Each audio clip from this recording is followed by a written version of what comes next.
আজকে আমরা পড়ব সাইকোলজি ক্লাস 11 সেমিস্টার 1 এর সেকেন্ড ভিডিওটা। ফার্স্ট ভিডিওতে আমরা দেখেছি সাইকোলজি আমরা কেন পড়ছি, সাইকোলজি কিভাবে ডেভেলপ করেছে, তার হিস্ট্রি, তার অরিজিন, তার ডেফিনিশন, তার স্কোপ। এই ভিডিওতে আমরা পড়ব সাইকোলজি যে আজকের সাইকোলজিতে এসে পৌঁছেছে তার ইভলিউশনারি যে প্রসেসটা, প্রোগ্রেসটা একটু ডিটেলে জানবো আমরা। এখানে আমরা তাহলে কি কি পড়ছি সেটা একবার দেখে নিই। জাস্ট একটা ইন্ট্রো, ইভলিউশনারি পুরো প্রসেসটা আর মাইন্ড অ্যান্ড বিহেভিয়ারের মধ্যে রিলেশনটা। তো আমরা এই যে সাইকোলজির ইভলিউশন কিভাবে ঘটলো, শুধু তো মানব জাতির ইভলিউশন হয়নি, সব রকম বিজ্ঞান, সব রকম জ্ঞানেরও ইভলিউশন ঘটেছে মানব সভ্যতার উন্নয়নের সাথে সাথে। যদিও মনোবিজ্ঞান অনেক নতুন, অনেক নিউলি ডেভেলপড একটা স্টাডি, কিন্তু সেটারও একটা প্রসেস আছে। হঠাৎ একদিনে সাইকোলজি আজকের সাইকোলজিতে এসে পৌঁছয়নি। তো এই সাইকোলজিতে আমরা ইস্টার্ন অ্যান্ড ওয়েস্টার্ন দুটোর যে ইনফ্লুয়েন্স সমান রয়েছে, দুটো অনুযায়ী আমরা এর ইভলিউশনটাকে স্টাডি করব। অর্থাৎ প্রথম দিকে আমি আগের ভিডিওতে বলেছি তোমাদের যে সাইকোলজির একদম যে মানে ভেরি বিগিনিংয়ে তখন যে সাইকোলজির ওপর ইস্টার্ন ইনফ্লুয়েন্স ছিল বা ইস্টার্ন এরিয়ায় যে ডেভেলপ করেছিল সাইকোলজি, যে ফ্লারিশ করেছিল, ওয়েস্টার্নেও যেমন ফ্লারিশ করেছিল, পরবর্তীকালে ইস্টার্ন রিজিয়নের নানা রকম গবেষণা, রিসার্চ ওয়ার্ক বা সাইকোলজি নিয়ে আর সেভাবে আপলিফমেন্ট হয়নি, ডেভেলপ হয়নি, যেটা ওয়েস্টার্নে অনেক বেশি কাজ হয়েছে। আবার বর্তমানে এটা কিন্তু আর নেই, এখন ইস্টার্ন রিজিয়নেও প্রচুর কাজ হচ্ছে।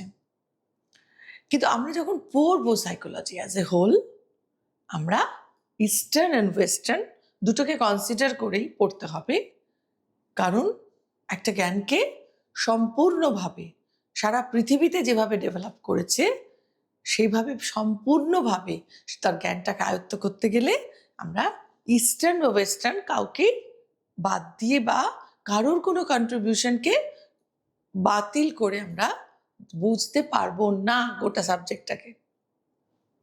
তাই ইস্টার্ন অ্যান্ড ওয়েস্টার্ন উভয় দিকটাকে কনসিডার করে আমরা এক্সপ্লোর করব যে how psychology became the complex one.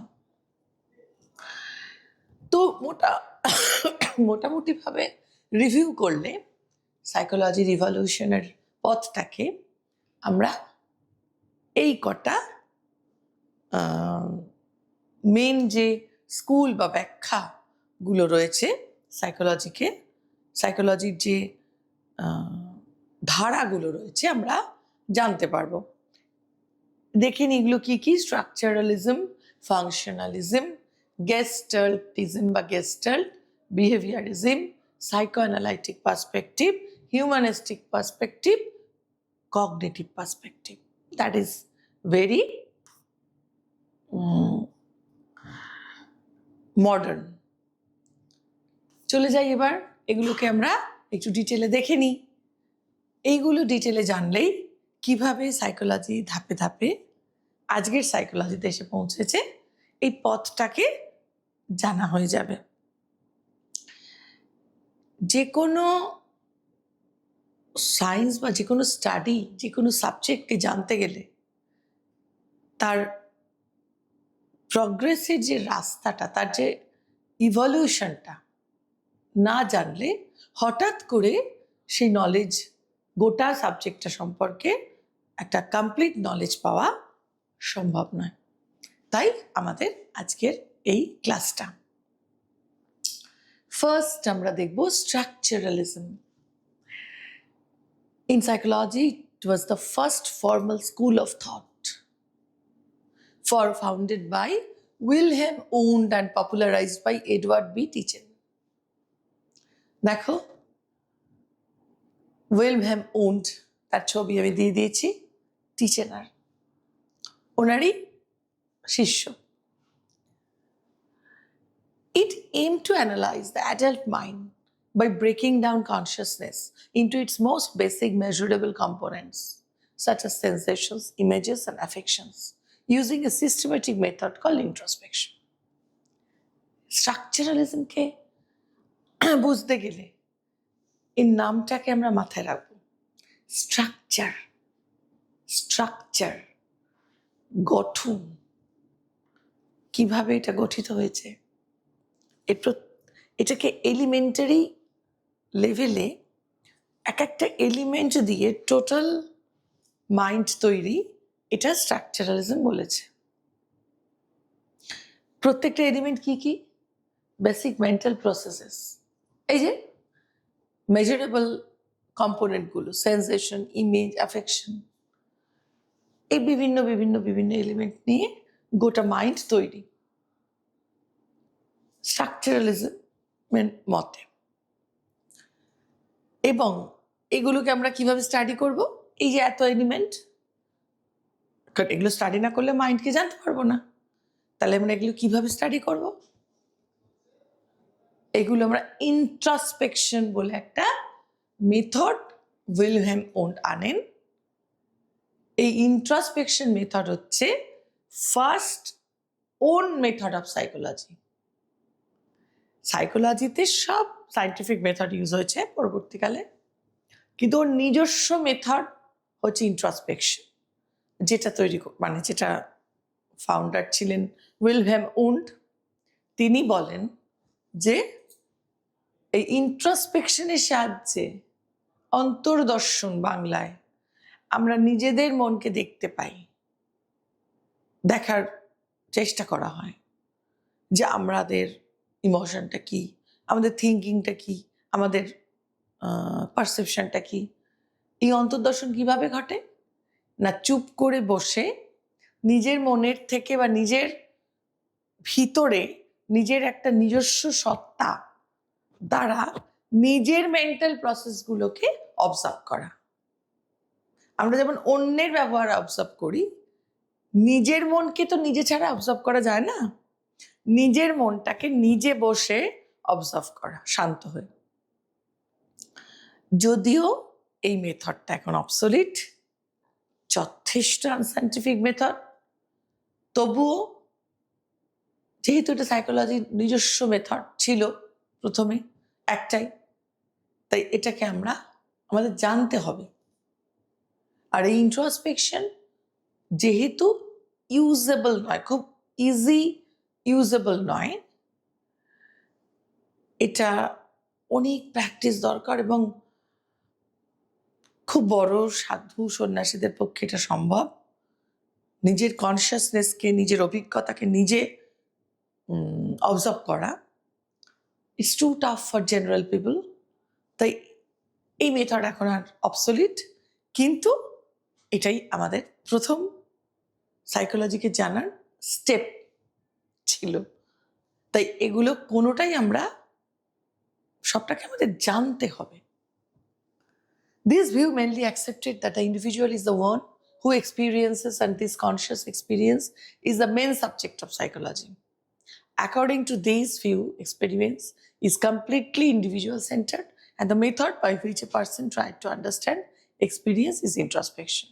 But since the information obtained from this completely individual-centered, the method does not have the opportunity to verify it in other ways. যেহেতু introspection এমন একটা method পুরোপুরি subject centre, যেহেতু অভিজ্ঞতা বা কনসিয়াসনেসটাই subject centre, পুরোপুরি একদম subjective, আর একে দেখা, একে বোঝা, এই পদ্ধতিটাও যেহেতু পুরোপুরি সাবজেক্ট সেন্টার, তাই এটাকে আমরা অন্যের দ্বারা ভেরিফাই করার সুযোগ নেই, অন্য কোনোভাবে একে যাচাই করার সুযোগ নেই। সেই কারণে it is not scientific anymore. আর এই কারণেই এটার একটা সময় পর গুরুত্ব হারিয়ে যায় এই ব্যাখ্যাটা। নেক্সট আসে ফাংশনালিজম। স্ট্রাকচারালিজম প্রথম স্কুল, তাকে অপোজ করে পরবর্তী স্কুলগুলো তৈরি হয়েছে। ফাংশনালিজম উইলিয়াম জেমস, জন ডিভি সব থেকে রিকগনাইজড নাম এই ফাংশনালিজমের, সব থেকে রিনাউন্ড সাইকোলজিস্ট এই ফাংশনালিজমের। ফাংশনালিজম কি বলছে? It focuses on how mental processes function to help humans adapt to their environment. Founded in the late 19th century by William James, it shifted attention from the structural components of consciousness to the practical purpose of thoughts and behaviors. Functionalism ফোকাসটা shift করালো structure থেকে ফাংশনে। ওরা কি দিয়ে মন তৈরি জানতে গেল না, মন কিভাবে কাজ করে সেটাতে গুরুত্ব আরোপ করলো। William James said that the behavior of the individual always helps him to meet his various needs. He also said that conscious experience is born as a result of the continuous action and reaction of various mental functions, such as feeling, thinking, learning, etc. Such conscious experiences or consciousness help people to adapt effectively with their environment. William James বললেন, মানুষের আচরণ সবসময় আমাদের বোঝায়, আমরা দেখি মানুষের আচরণকে তার নিডকে স্যাটিসফাই করার জন্য। দেখবে যে কোনো মানুষ যে কোনো আচরণ করুক, সেটা কিন্তু তার কোনো না কোনো নিডকে সার্ভ করার জন্যই সে করছে। He also said that conscious experience is born as a result of the continuous action and reaction of various mental function. আমরা যে অভিজ্ঞতা লাভ করছি, এটা আমাদের কন্টিনিউয়াস মেন্টাল প্রসেসগুলোরই বাহ্যিক উপস্থাপনা। Such conscious experiences or consciousness help people to adapt effectively with their environment. তাহলে এনভায়রনমেন্টের চাহিদার জন্যই আমরা যে সমস্ত অ্যাকশন নিচ্ছি, সেগুলো নিচ্ছি out of our mental processes. তাহলে আমরা যদি আমাদের বিহেভিয়ারটাকে জানি, আমাদের ফাংশনগুলো জানি, তাহলে আমাদের মেন্টাল প্রসেসগুলোকে জানা হয়ে যাবে, আলাদা করে খুঁজতে হবে না। আমরা আমাদের ফাংশনগুলোকে যদি ফলো করি, that will be better than only focusing on structure of mind.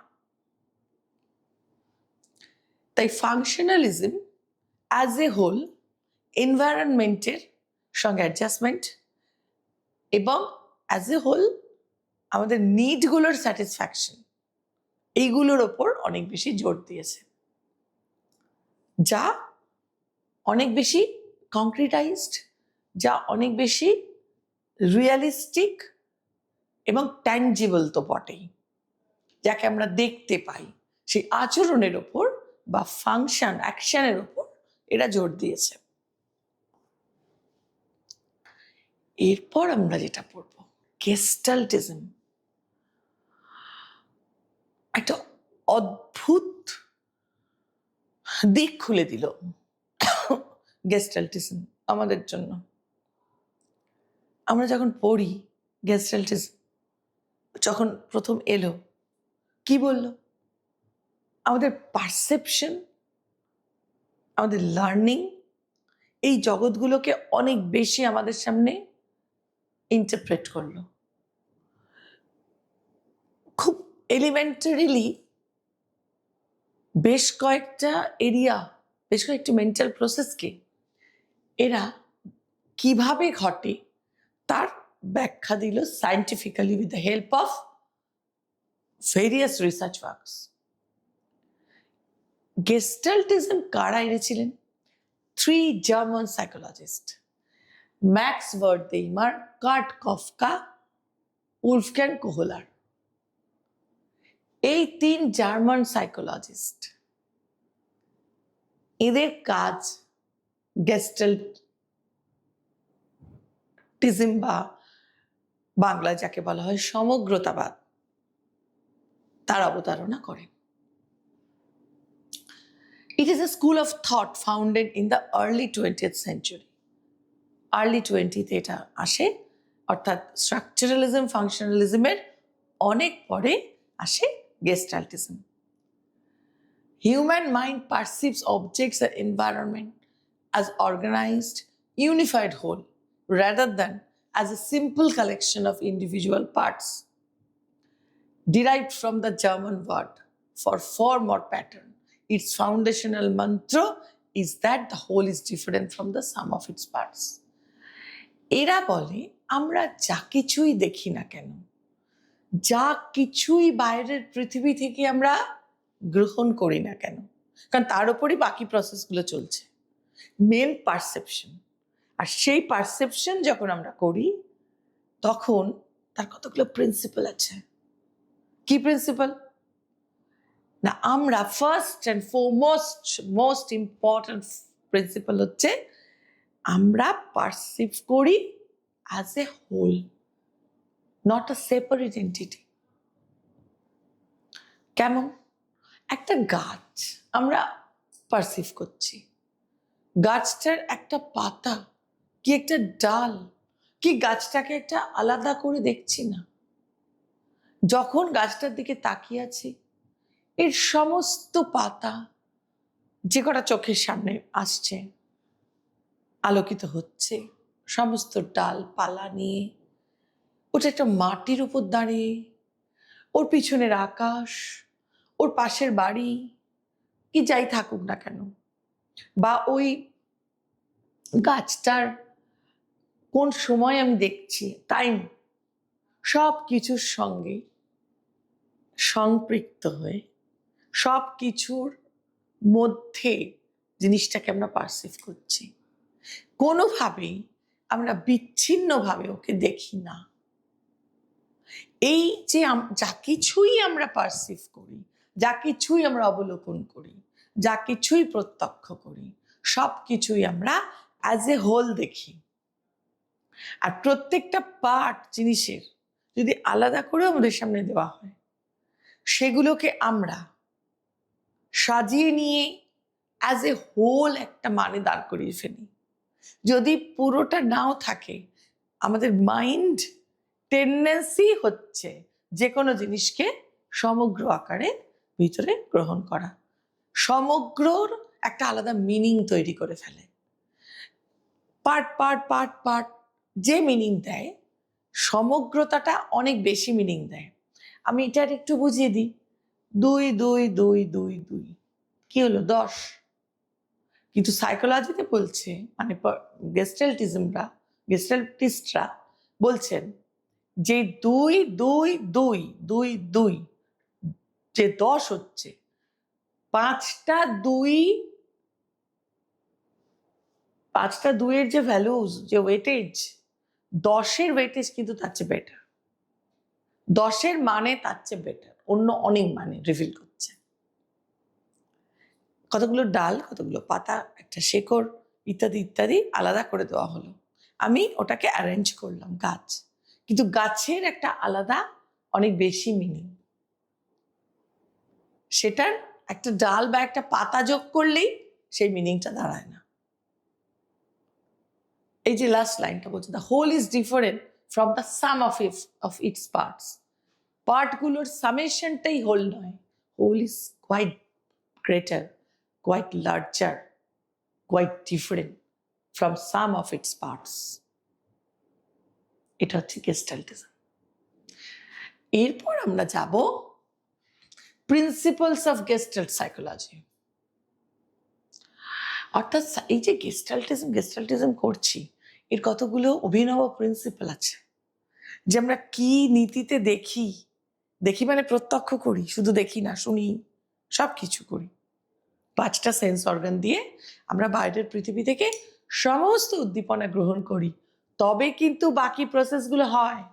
স্মৃতি হয়, চিন্তা হয়, তারপর কল্পনা হয়। এই সমস্ত ডিপেন্ড করে থাকে how can I process all informations from our environment in our self, into our self. তাহলে আমরা এই যে গোটা এনভায়রনমেন্টটাকে থেকে সবকিছু নিই, সেই নেওয়াটার কতগুলো প্রিন্সিপাল আছে, এটা গেস্টাল্টিস্টরা বললেন। আমরা কয়েকটা প্রিন্সিপাল এখানে একটু দেখে নিই। একটা হচ্ছে figure ground relationship, figure ground principal. এটা কি? দেখো, আমরা যা কিছু দেখি না, ওই যে বললাম কাউকে বিচ্ছিন্ন হয়ে দেখি না, একটা ব্যাকগ্রাউন্ড থাকে, তার রেসপেক্টে একটা কিছু থাকে। এই পেনটা আমার হাতের ব্যাকগ্রাউন্ডে আমি রাখলাম, যদি নাও রাখি, আমি যদি এরম করে দেখাই, তোমরা কিন্তু শুধু পেনটা কখনোই দেখবে না, তার একটা ব্যাকগ্রাউন্ড তোমাদের সামনে। আমার জামাটা এই মুহূর্তে ব্যাকগ্রাউন্ড। আমি যদি এখানে দেখাই, তাহলে এই বোর্ডটা একটা ব্যাকগ্রাউন্ড। যা কিছুই দেখো না কেন, যারা আঁকা শেখে তারা জানে, যখন স্টিল ড্রয়িং করে তখন কিছু একটা বেস বানায় ওরা আগে, মানে একটা ভালো বেস। বেস তো সবসময় থাকে, একটা ভালো বেস। তো বেস মানে যখন আমরা যেটার দিকে অ্যাটেনশন দিই, বাকিটা বেস হয়ে যায় বা বাকিটা ব্যাকগ্রাউন্ড হয়ে যায়, সেটাই এখানে বলা হয়েছে। তোমরা যদি খেয়াল করে দেখো তো দেখবে, ইফ ইউ সি, তোমরা যদি এই ফ্লাওয়ার ভাসটাকে অবজার্ভ করতে চাও, মন দাও ফ্লাওয়ার ভাসে, তাহলে কিন্তু মনে হবে ব্ল্যাক ব্যাকগ্রাউন্ডটার আগেনস্ট একটা ফ্লাওয়ার ভাস আছে। আর যদি তোমরা মুখটাতে বেশি কনসেন্ট্রেট করতে চাও, দেখো দুটো হিউম্যান প্রোফাইল দেখা যাচ্ছে, তাহলে পিছনের সাদাটা, মানে সাদাটা অটোমেটিক্যালি পিছনে চলে যাচ্ছে, ওদের ব্যাকগ্রাউন্ড হয়ে যাচ্ছে। তাই আমরা পারসিভ করার একটা প্রিন্সিপাল কি, ফিগার অ্যান্ড গ্রাউন্ডে আমরা পারসিভ করি, কাউকে সেপারেটলি আমরা দেখি না, অ্যাটাচড অবস্থায় দেখি, তার ব্যাকগ্রাউন্ডের সঙ্গে অ্যাটাচড। আরো কিছু প্রিন্সিপালস আছে, now you can see proximity. দেখো এখানে সিম্পল 8টা লাইন আছে, যেহেতু কাছে কাছে থাকার জন্য আমরা দুটো দুটো দুটো করে লাইন প্রত্যক্ষ করছি, আমরা পারসিভ করছি to to to to. Similarity, এবার দেখো এখানে কতগুলো জিনিস আছে, কিন্তু এরা আমাদের কাছে চোখের সামনে কিভাবে আসছে? সিমিলার জিনিসগুলো একটা লাইনের মাধ্যমে আসছে না। মনে হচ্ছে না যে 3টে সার্কেলের একটা লাইন, মনে হচ্ছে না 3টে ট্রায়াঙ্গেলের একটা লাইন। কখনোই আমরা এই লাইনটাকে আগে দেখছি না, আমরা দেখছি কিন্তু এই লাইনগুলো। আচ্ছা, কমন ফেট, দেখো একটা আকার তৈরি হয়ে নিচ্ছে, যে আকারটা খুব পরিচিত। এরা নিজেদের মতো পাখিরা উঠছে, কিন্তু পাখিদের সেই ওড়ার একসাথে অনেকগুলো উঠছে, যেটা যে আকারটা নিচ্ছে সেটা যদি আমাদের পরিচিত হয়, আমার মনে হচ্ছে ইউ শেপ। মেঘের গা, মানে মেঘ দেখলে দেখবে আকাশের গায়ে মেঘগুলো এক একটা শেপ নেয়, আমরা দেখেছি সেরকম। ক্লোজার, দেখো এগুলোকে তোমরা কি হিসেবে দেখছো? এগুলোকে এক একটা বক্সের মতো লাগছে না? কিন্তু এটা কিন্তু বক্স নয়, এক একটা জাস্ট দুটো লাইন। বক্স হতে গেলে তো মিট করতে হতো, এটা এই যে এটা এখানে মিট করতে হতো, এটা এখানে মিট করতে হতো, কিন্তু আমি তো মিট করলাম না, মিট করলাম না আমরা, তা সত্ত্বেও এটা বক্স দেখছি, মিট নেই, মিট করা নেই। এই ক্লোজার, এই যে কাছাকাছি থাকার দরুন ওই গ্যাপটাকে আমরা মাইন্ড দিয়ে ভরে দিচ্ছি। মাইন্ড মানে আমাদের যে প্রিন্সিপাল অফ পারসেপশন, সেই পারসেপচুয়াল প্রিন্সিপালটাই এমন যে আমরা জিনিসটাকে গোটা দেখতে ভালোবাসি, এই গ্যাপগুলো মনটা আমাদের গ্যাপগুলো পূরণ করে দিচ্ছে।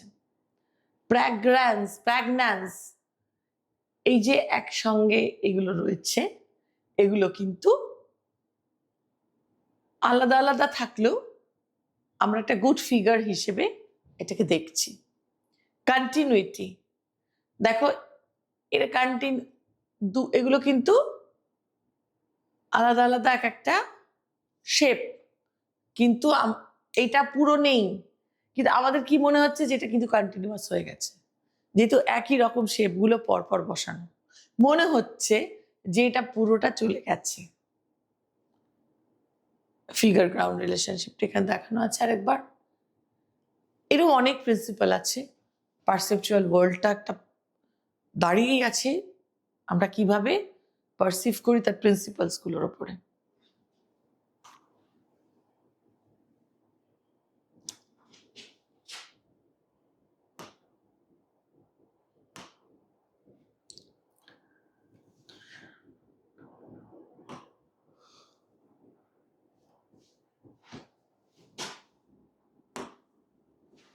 আচ্ছা, নেক্সট হচ্ছে বিহেভিয়ারিজম। বিহেভিয়ারিজম কিন্তু যবে থেকে এসছে, সাইকোলজি, সায়েন্টিফিক প্রোগ্রেস আরো হয়েছে। কারণ অ্যাবস্ট্রাক্ট যা কিছু, সেখান থেকে সরে এসে রিয়েল ওয়ার্ল্ড কংক্রিটাইজড নলেজ সাইকোলজির ক্ষেত্রে সব থেকে কংক্রিট স্টেপ নিয়েছে কিন্তু বিহেভিয়ারিজম। আমরা দেখি বিহেভিয়ারিজমে জন ওয়াটসন, স্কিনার, এদের নাম আমরা, থর্নডাইক, এদের নাম দেখেছি। এগুলো ছবিও রয়েছে, ওয়াটসন, স্কিনার, এদের কাজ যুগান্তকারী। কি কাজ একটু দেখে নিই, বিহেভিয়ারিজম কাকে বলছে। It is a psychological theory stating that all animal and human behaviors are learned through interaction with the environment via a process called conditioning. Behaviourism বলছে যে সমস্তটা আচরণ দেখলেই, আচরণ জানলেই মনকে জানা, মন ওভাবে আলাদা করে জানার দরকার নেই, এবং আচরণ মডিফাই করেই মনকে ঠিক করে দেওয়া যায়। মানে আচরণটাই হচ্ছে মনের সব থেকে বড় উইং, বা মনের সব থেকে বড় বহিঃপ্রকাশ। তাই আচরণকে পাল্টে দিলেই মন কিন্তু নিজের মতো পাল্টে যাবে। তার ফলে কি হলো, এই যে বিহেভিয়ারিজম এটা বলল, সেই মুহূর্তে সাইকোলজি একটা বিশাল গ্রাউন্ড পেয়ে গেল, অ্যাবস্ট্রাক্ট থেকে একটা রিয়েল বা কংক্রিট ওয়ার্ল্ডের মধ্যে একটা বেস পেয়ে গেল। এবং ওয়াটসন বলেছিলেন এরকম কথা যে এনভায়রনমেন্ট দিয়ে, এনভায়রনমেন্টের মধ্যে একটা মানুষের সমস্ত বিহেভিয়ারগুলোকে চেঞ্জ করিয়ে বা সঠিক দিকে আচরণ করিয়ে তাকে নিজের মতো করেই গড়ে তোলা যাবে। সে কি নিয়ে এসছে, জন্মেছে, তার ভেতরে কি রয়েছে আমাদের দেখারই দরকার নেই। তার আচরণটাকে সেইভাবে চালিত করে তাকে আমরা ডাক্তার, ইঞ্জিনিয়ারও বানিয়ে দিতে পারবো। এরকম একটা চ্যালেঞ্জ ওয়াটসন দিয়েছিলেন। তো এখানে হেরিডিটি খানিকটা সাফার করেছে। হেরিডিটির যে ইম্পর্ট্যান্সটা এখানে নেই এটা ঠিকই, কিন্তু এই যে মেজারমেন্ট বা এর যে অ্যাপ্লিকেশন বা এর যে ইন্টারপ্রিটেশন, এগুলো অনেক বেশি সায়েন্টিফিক হয়েছে। ইন্ট্রোস্পেক্টিভ মেথড, এই যে নিজের ভেতরে নিজেকে দেখা, এর আগে আমরা যে মেথডগুলো সাইকোলজির দেখেছি, এগুলোকে বিরোধিতা করে psychology must function as an objective, মানে সাবজেক্টিভ যে ভাবনা সাইকোলজির, যে নিজের অভিজ্ঞতা নিজেই বোঝা যায়, এখান থেকে পরিপূর্ণভাবে একটা অবজেক্টিভ সায়েন্স রূপে, একটা অবজেক্ট ওরিয়েন্টেশনে চলে আসে সাইকোলজিকে নিয়ে বিহেভিয়ারিজম। ক্লাসিক্যাল কন্ডিশনিং আর অপারেন্ট কন্ডিশনিং, এই দুটো হচ্ছে বিহেভিয়ারিস্টের সব থেকে বড় অস্ত্র বা সব থেকে বড় use technique. Conditioning, classical conditioning কি বলছে, এখানে এটা an involuntary learning process where a neutral stimulus is repeatedly paired with a naturally occurring stimulus. Over time, the subject connects the two and the neutral stimulus evokes the response on its own. প্যাভলভের এক্সপেরিমেন্টটা মনে করো, যেখানে ঘন্টা দেওয়ার সাথে সাথে তাকে খাবার দেওয়া হতো, যেহেতু খাবারে তার লালা পড়তো, ঘন্টায় তো তার লালা পড়বে না। কিন্তু ঘন্টা দেওয়ার সাথে সাথে খাবারটা দেওয়ার ফলে একসময় ঘন্টাতেই লালা পড়ছে। অর্থাৎ একটা নিউট্রাল স্টিমুলাসকে কি করে বারবার ন্যাচারাল স্টিমুলাসের সঙ্গে পেয়ার করে নিউট্রাল স্টিমুলাসটাকেই ন্যাচারাল স্টিমুলাস বানিয়ে দেওয়া হচ্ছে। এটা একটা মেথড অফ লার্নিং, যদিও আনকনসিয়াস, ইনভলেন্টারি। তো এই আচরণের ক্ষেত্রেও মানুষের এটাই সত্যি, যে একটা ভালো কাজ তাকে প্রেস করা হচ্ছে, বারবার হচ্ছে, সে করতে থাকছে। একটা বাজে কাজ তাকে তিরস্কার করা হচ্ছে, আস্তে আস্তে সে সেটা রিমুভ করছে তার আচরণ থেকে। অর্থাৎ পুরোটাই কন্ডিশনিং, এইভাবে ব্যাখ্যা করছে বিহেভিয়ারিস্টরা। আর operant conditioning, Skinner, BF Skinner, মূল প্রবক্তা, তিনি বললেন where actions are shaped by their consequences. ইনি কিন্তু ইনভলান্টারি অ্যাকশন বললেন না, ইনি বললেন মানুষ গরু ছাগলের মতো লার্নিং করে না, মানুষ খুব কনসিয়াসলি করে লার্নিং, ভলেন্টারিলি করে, কিন্তু তাকে বিভিন্ন ফল দান বা পুরস্কার বা গ্র্যাটিফিকেশনের দ্বারা তাকে শেপ করে দেওয়া যায় সেই বিহেভিয়ারকে।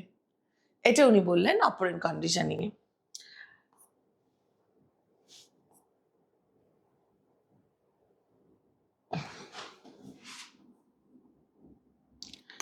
এরপর চলে আসছি সাইকো অ্যানালিটিক পার্সপেক্টিভে। সাইকো অ্যানালিটিক পার্সপেক্টিভে আমরা অনেক সাইকোলজির গভীর রহস্যের কথা জানতে পারবো। অর্থাৎ যা এতদিন রহস্য ছিল, সিগমুন্ড ফ্রয়েড যাকে একটা রূপ দিলেন এবং মানুষের ভিতরে সেই আনকনশিয়াস যে এন্টিটি, আনকনশিয়াস মাইন্ডের যে এন্টিটি, সেটার কথা উনি প্রথম বললেন, যেটা দিয়ে এতদিন ধরে অনেক কিছুর ব্যাখ্যা করা যাচ্ছিল না। 1900 সালে এসে সিগমুন্ড ফ্রয়েড সেই ব্যাখ্যাগুলো কিছু কিছু সাপ্লাই দিলেন, এবং এটা একটা রিভলিউশনারি কন্ট্রিবিউশন হলো এই থিওরিটার, এই পার্সপেক্টিভের। এ নিয়ে প্রচুর সাইকোলজিস্ট প্রচুর কাজ করেছেন। আমরা একটু দেখি এটাকে ডিটেলে। Psychoanalytic perspective, Sigmund Freud, Adler, Ewing, এনারা সবাই কাজ করেছেন। মূল প্রবক্তা সিগমুন্ড ফ্রয়েড। ফ্রয়েড বললেন যে আমাদের ভেতরের যত যন্ত্রণা, যত আবেগ, যা কিছু অ্যাকশন, সব কিছু আমাদের ভেতরের unconscious desire, internal conflict and early চাইল্ডহুডের দ্বারা সেটা চালিত হয়। সম্পূর্ণ অন্য ওরিয়েন্টেশন, সম্পূর্ণ ব্যক্তিকেন্দ্রিক ওরিয়েন্টেশন।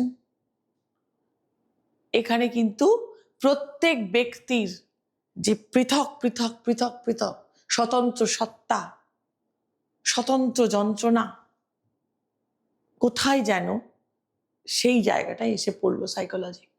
অর্থাৎ এর আগে সাইকোলজিকে একটা মাস গ্রুপের সাহায্যে ব্যাখ্যা করা হতো, ওখানে ব্যক্তি মানুষের গুরুত্ব কম। অ্যাজ এ হোল একটা অ্যানিমাল হিসেবে মানুষের কিছু যান্ত্রিক কার্যাবলীকে ব্যাখ্যা করা হচ্ছিল। এবার with the help of Freudian works আমরা একটা নতুন হরাইজনের কাছে পৌঁছে গেলাম। সেটা কি?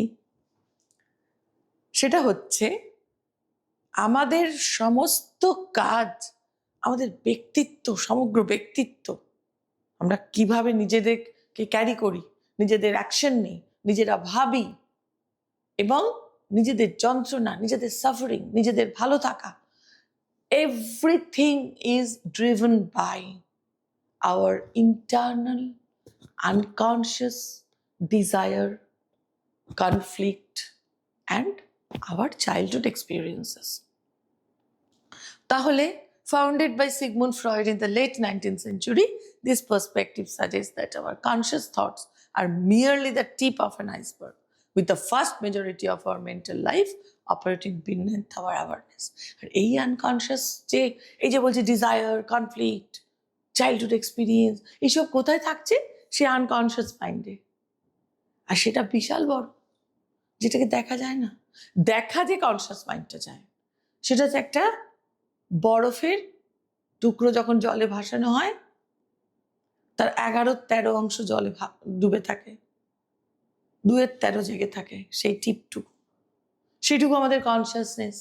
বাকি সেই 11-13 যে অংশটা জলের মধ্যে ডুবে থাকে, সেটাই হচ্ছে আমাদের আনকনসিয়াস এরিয়া অফ মাইন্ড। চলে আসি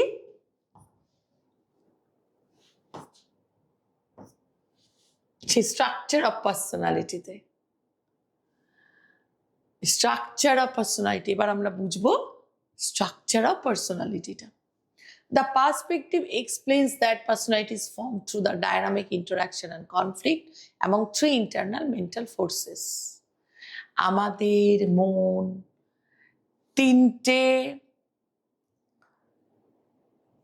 মূল তার কার্যকারিতার area, id, ego, super ego, এই তিনটে ধরনের যে মনের দিক, থ্রি অ্যাসপেক্টস অফ মাইন্ড, এদের নিজেদের মধ্যে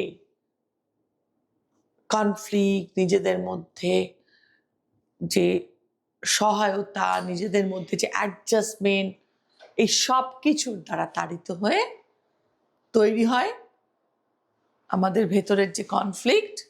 প্রত্যেকটা মানুষ আউটওয়ার্ডলি সেই কনফ্লিক্টেরই বহিঃপ্রকাশ। তাহলে ঈদ কি? ঈদ, ইগো, সুপার ইগো, তিনটি হচ্ছে আমাদের মাইন্ডের স্ট্রাকচারাল লেভেল। আর 3 লেভেলস অফ অ্যাওয়ারনেস হচ্ছে কনসিয়াস, প্রিকনসিয়াস, আনকনসিয়াস। দেখো, আমি এটা চিত্রের সাহায্যে এবার পুরোটা বুঝিয়ে দিচ্ছি। এখানে একটা বরফের খণ্ড, লাইকওয়াইজ আওয়ার মাইন্ড, তার একটা দেখো সামান্য অংশ উপরে জেগে, দ্যাট ইজ কনসিয়াস, যেটাকে আমরা আমাদের সচেতন মন বলি। যে মনটা অভিজ্ঞতা নেয়, যে মনটা দেখে, জানি, গল্প করে, লোকের সাথে নিজেকে প্রকাশ করে, দেখছে, শুনছে, কল্পনা করছে,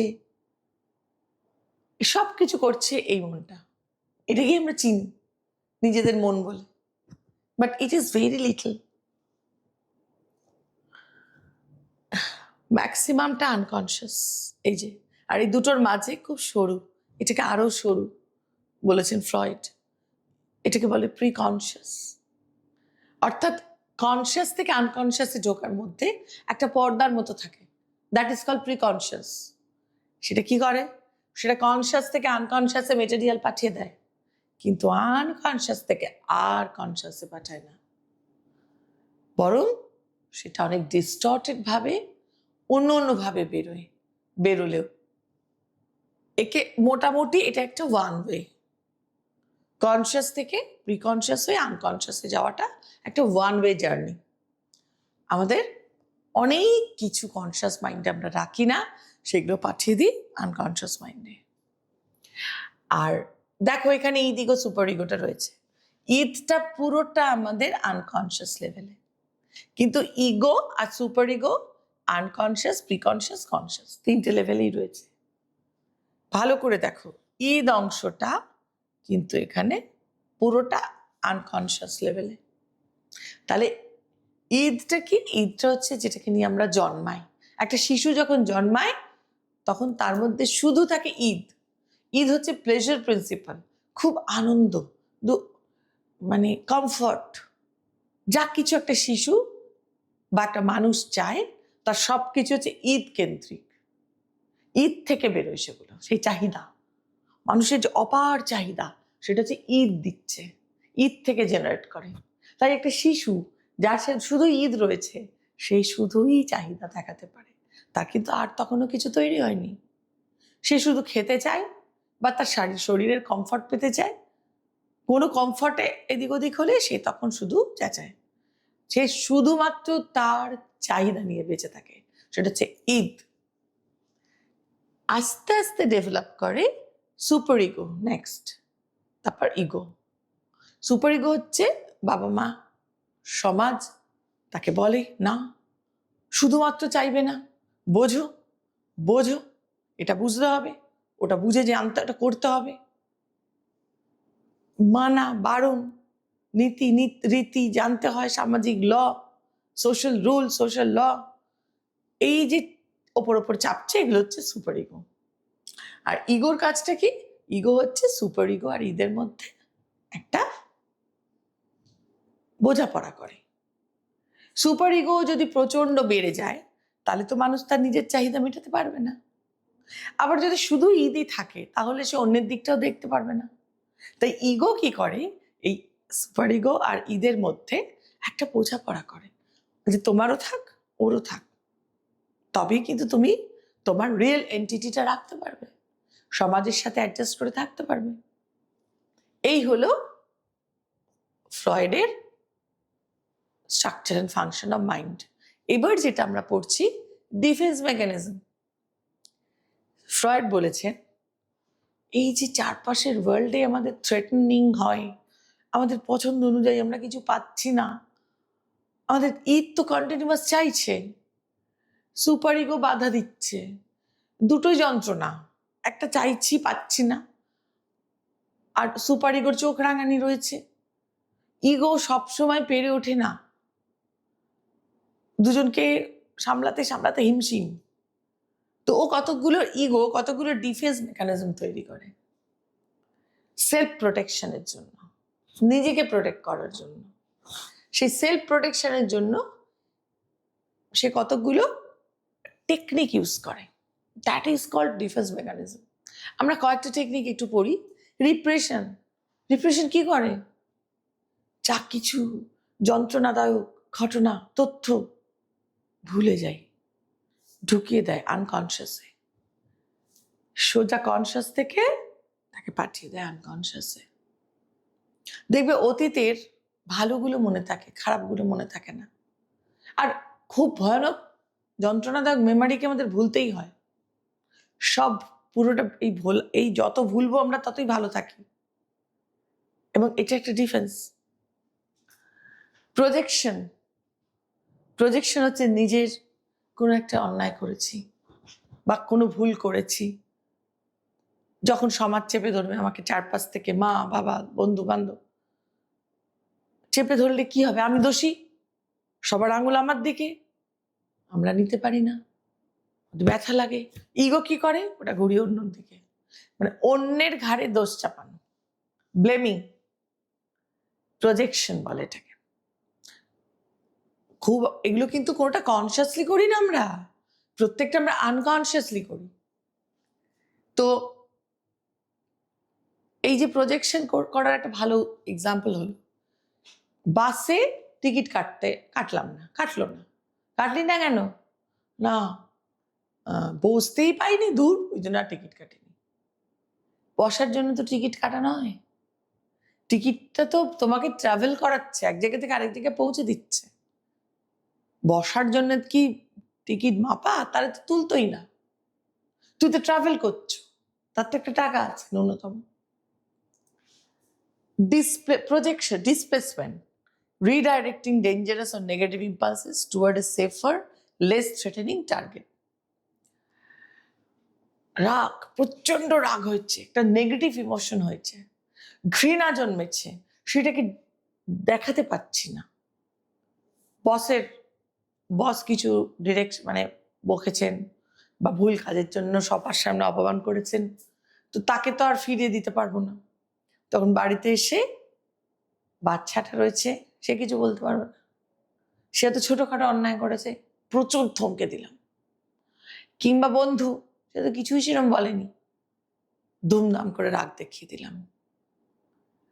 এই যে দোষী নয় তার উপর সেই অ্যাঙ্গারটাকে চালিত করে দেওয়া বা ঘৃণাটাকে চালিত করে দেওয়া, এটাকে বলে ডিসপ্লেসমেন্ট। সাবলিমেশন, এটা সব থেকে সোশ্যালি একটা হেলদি অ্যাক্টিভিটিস। ভেতরের যা কিছু যন্ত্রণা সেটা সোশ্যাল ওয়ার্কের মাধ্যমে সেই যন্ত্রণাটাকে ভুলে থাকার মতন ভালো কাজ বেছে নেওয়া, কোনো খারাপ নয়, ভালো কাজ যেটা হাইলি সোশ্যালি রেকমেন্ডেড। হয়তো সন্তান মারা গেছে কোনো মহিলার, দেখা যায় তিনি সপ্তাহে 3 দিন 4 দিন কোনো একটা এনজিওতে গিয়ে বাচ্চাদের মধ্যে সময় কাটান, তাতে বাচ্চারাও ভালো হয়, তারাও একটা গার্জিয়ানের মতো পায়। আর ভদ্রমহিলার মধ্যেও যে নিডটা, তার সন্তান হারানোর যে ব্যথা সে ভোলে, এটাকে বলে সাবলিমেশন, এই ধরনের কাজগুলো। এরপর হচ্ছে regression, reverting to immature behaviours from an early stage of development when facing severe stress। খুব যন্ত্রণা বা স্ট্রেসের মধ্যে দিয়ে গেলে অনেক সময় এটা ইউজুয়ালি বাচ্চাদের মধ্যে দেখা যায়, বড়দের মধ্যেও হয় কম। সে আরো অনেক ছোট অবস্থায় সে যে কাজগুলো করতো সেগুলোতে চলে যায়। কোথাও সে একদম ছোটবেলার মতো একটা আদরণীয় একটা সফট কর্নার খুঁজে নেয় তার সত্তা।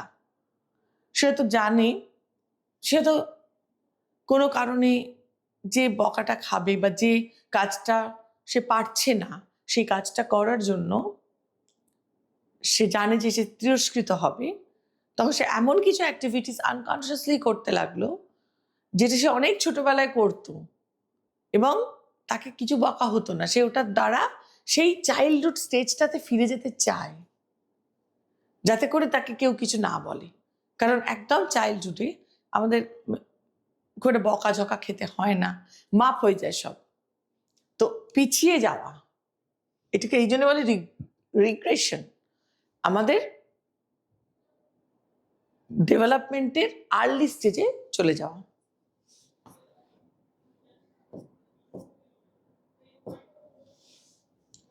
এরপর আসছি হিউম্যানিস্টিক পার্সপেক্টিভ। এই পার্সপেক্টিভ একটা খুব গুরুত্বপূর্ণ পার্সপেক্টিভ সাইকোলজির ক্ষেত্রে, কারণ এখানে মানুষের আরো উন্নততর একটা সত্তাকে আইডেন্টিফাই করা হয়েছে এবং ওটাকে মূল্য দেওয়া হয়েছে। এই জন্য এটাকে থার্ড ফোর্স ইন সাইকোলজি বলা হয়। It is developed as a direct reaction against the deterministic views of psychoanalysis and the mechanistic principles of behaviorism. Instead of focusing on psychological dysfunction or conditioned reflex, humanism centers on the whole individual, exploring how conscious choices, free will, and personal responsibility shape human development. এরা মানুষের যন্ত্রণা, conflict, ছোটবেলা অতটা গুরুত্ব দেয় না, অত negative বিষয়গুলোকে নিয়ে কাজ করে না, এদের ফোকাসটাই অন্য। এরা বিহেভিয়ারকে বিহেভিয়ার ওরিয়েন্টেশন অতখানি করে না যে বিভিন্ন রকম মেকানিস্টিক প্রিন্সিপালগুলোকে যান্ত্রিক পদ্ধতিতে মানুষ হয়ে ওঠে, এটা বিশ্বাস করে না। এরা বলে মানুষের সত্তাটা এতটাই উন্নত, ভেতর থেকে মানুষের অনেক ভালো ক্ষমতা, অনেক সম্ভাবনা নিয়ে সে জন্মায়। By birth each individual has enormous possibility. এই যে পসিবিলিটিসগুলো তার মধ্যে রয়েছে, এবং শুধু রয়েছে না, সেগুলোকে প্রকাশ করার একটা তাড়না তার মধ্যে থাকে, ড্রাইভ। শুধু তাকে প্রপার এনভায়রনমেন্ট দিয়ে যাও, সে নিজেই নিজেকে বিকশিত করবে। এটা হচ্ছে humanistic perspective. Cognitive perspective latest. এখানে হিউম্যান মাইন্ড হচ্ছে একটা কগনিশনের মেশিন, এবং সে কিভাবে পৃথিবীকে, তার চারপাশের ওয়ার্ল্ডকে, এনভায়রনমেন্টকে কগনাইজ করছে তার উপরই ডিপেন্ড করছে টোটাল তার সাইকোলজিক্যাল ওয়ার্ল্ড। আলরিক নেইজার জিন পিয়াজে বা পিয়াজে, নোয়াম চমস্কি, এরা renowned name in cognitive psychology. Cognitive perspective is a dominant framework in psychology that focuses on internal mental processes to explain how human behavior. আবার বিহেভিয়ারে চলে এলো, আর বিহেভিয়ারটা কিভাবে ডেভেলপ করছে এখানে সেটা ফোকাস করা হচ্ছে, যে কগনিশনের ওপর ডিপেন্ড করে হিউম্যান বিহেভ করছে। সে যেভাবে দেখছে, সে যেভাবে বুঝছে, সে যেভাবে চিন্তা করছে, ইন দিজ ওয়েজ সে বিহেভ করছে। আমি একটা মানুষকে খুব ভালোভাবে পারসিভ করলাম, then I will behave with him or her in a very nice and fair way. আমরা একটা মানুষকে খুব ভালোভাবে বুঝলাম না, তার প্রতি আমার একটা নেগেটিভ বোঝা এলো, নেগেটিভ আন্ডারস্ট্যান্ডিং, নেগেটিভ একটা তার সম্পর্কে জাজমেন্ট, বেটার টু সে। তো সেই মানুষটার সঙ্গে আমার আচরণেও কিন্তু আইদার মানে ব্যাড বিহেভিয়ার আসবে অর আর্টিফিশিয়ালি আমরা তার সাথে অপটিমাম কমিউনিকেট করব। তাহলে পুরোটাই ডিপেন্ড করছে কগনিশনের ওপর। Rather than observing outward actions alone, cognitive psychologists examine the invisible operation of the brain. These foundational processes are split into basic and higher order functions. এছাড়াও শুধুমাত্র বোঝা দেখা নয়, হিউম্যান ব্রেনের যে সূক্ষ্মতর পার্ট, কোন পার্ট মেমোরি, কোন পার্ট পারসেপশন, কোন পার্ট সেন্সেশনে, কোন পার্ট ইমাজিনেশনে কাজ করে, মানে হিউম্যান ব্রেনেরও প্রত্যেকটা সিম্পল টু কমপ্লেক্স ফাংশনকে এরা বোঝার চেষ্টা করেছে এই কগনিটিভ সাইকোলজিস্ট বা কগনিটিভ সায়েন্টিস্টরা। এবং এই যে হায়ার অর্ডার কগনিশন হচ্ছে thinking, reasoning, decision making and problem solving, এটাকেও এরা আইডেন্টিফাই করেছেন এদের কাজের দ্বারা। তো আমরা একদম লাস্ট স্লাইডে চলে এসেছি। মানুষ সে মন না আচরণ, কোনটায় জোর দেব? মাইন্ড অর বিহেভিয়ার, কোনটার উপর আমরা চাপ দেবো? আমরা যে এতক্ষণ ধরে সাইকোলজি নিয়ে পড়লাম, মাইন্ড বললো একদম প্রথমে, মন, আত্মা, চেতনা, এই সমস্ত থেকে ধীরে ধীরে ধীরে ধীরে অবচেতন, আচরণবাদ, এই এত এত এত রকমের প্রগ্রেস বা ইভলিউশন দেখলাম। এখানে একটা কথা একটু গুরুত্বপূর্ণ, সেটা হচ্ছে প্রথমে আমরা দেখেছি মাইন্ড, সাইকোলজি হচ্ছে সায়েন্স অফ মাইন্ড বা স্টাডি অফ মাইন্ড। এইখান থেকে আমরা কিন্তু ধীরে ধীরে মাইন্ডকে সরিয়ে আচরণের উপর চাপ দিয়ে দিয়েছিলাম, জোর দিয়ে দিয়েছিলাম। কিন্তু একদম ভেরি রিসেন্টলি সাইকোলজিস্ট স্পেরি বা সাইকোলজিস্ট যে আমাদের মধ্যে বিভিন্ন সাইকোলজিস্টরা বলেছেন, ধীরে ধীরে মাইন্ড ব্যাপারটা অবসলিট হয়ে যাচ্ছিল সাইকোলজি থেকে। স্পেরি, তারপর পেনরোজ, এই সমস্ত ইনি ফিজিসিস্ট, এনারা আমাদের কিন্তু আবার আমাদের এই ইন্ডিকেশনটা মাইন্ডের দিকে নিয়ে এসেছেন রিসেন্টলি। তারা বলছেন ব্রেনটাই মাইন্ড নয়, mind is more than the brain. এই যে একদম ব্রেন ওরিয়েন্টেশন, একদম বিহেভিয়ার ওরিয়েন্টেশন সাইকোলজি চলে এসেছিল সাইকোলজির ইভলিউশনারি পথে, একদম ভেরি মডার্ন সাইকোলজি কিন্তু আবার কিছু কিছু ক্ষেত্রে মাইন্ডের ওপর গুরুত্ব দিচ্ছে, এবং যেটা বলা হচ্ছে হিউম্যান ব্রেন ফাংশনিংয়ের থেকেও একটু ডিফারেন্ট কিছু। যেমন এই উপলক্ষে একটা ছোট এক্সাম্পল দিয়ে আমি আজকের পড়ানো এখানে শেষ করব। সেটা হচ্ছে রিসেন্টলি একটা স্টাডিতে দেখা গেছে, হার্ট রিলেটেড একটা স্টাডি, সেখানে হার্টের প্রবলেম নিয়ে একটা গ্রুপ অফ পিপল ভর্তি হয়েছে, যেখানে এক্সপেরিমেন্টার কিছু জনের চৎপরনাস্তি চিকিৎসা করছেন আধুনিক চিকিৎসার সাহায্যে, আর কয়েকজনকে আধুনিক চিকিৎসা দিচ্ছে, তার সাথে তাদের বলা হচ্ছে তোমরা ভাবো, তোমরা পজিটিভ থিঙ্কিং করো যে তোমাদের আর্টারি ব্লক নেই, আর্টারি দিয়ে হু হু করে ব্লাড ফ্লো করছে। রেগুলার তাদের এইভাবে ভাবনা চিন্তা করানো হচ্ছে। দেখা গেছে বেশ কিছুদিন পর যাদের শুধু চিকিৎসা হয়েছে তাদের থেকে যারা এইভাবে পজিটিভ থিঙ্কিং করেছে এবং নিরন্তর ভেবেছেন তারা সুস্থ হয়ে গেছেন, তাদের কিন্তু হার্ট কন্ডিশন অনেক বেটার হয়েছে এবং অনেক ওষুধে অনেক বেশি কাজ দিয়েছে। সুতরাং মাইন্ডের যে একটা বড় ভূমিকা রয়েছে ওভার বডি, সেটা কিন্তু আমরা আবার কোথাও একটা পয়েন্টে গিয়ে আস্তে আস্তে রিয়েলাইজ করছি, যদিও সেটা খুব বেশি কিছু এগোয়নি। সেটা নিয়ে আগামী ভবিষ্যতে আমরা জানতে পারবো কতদূর কি যাচ্ছে বিজ্ঞান, সাইকোলজি, মনোবিজ্ঞান।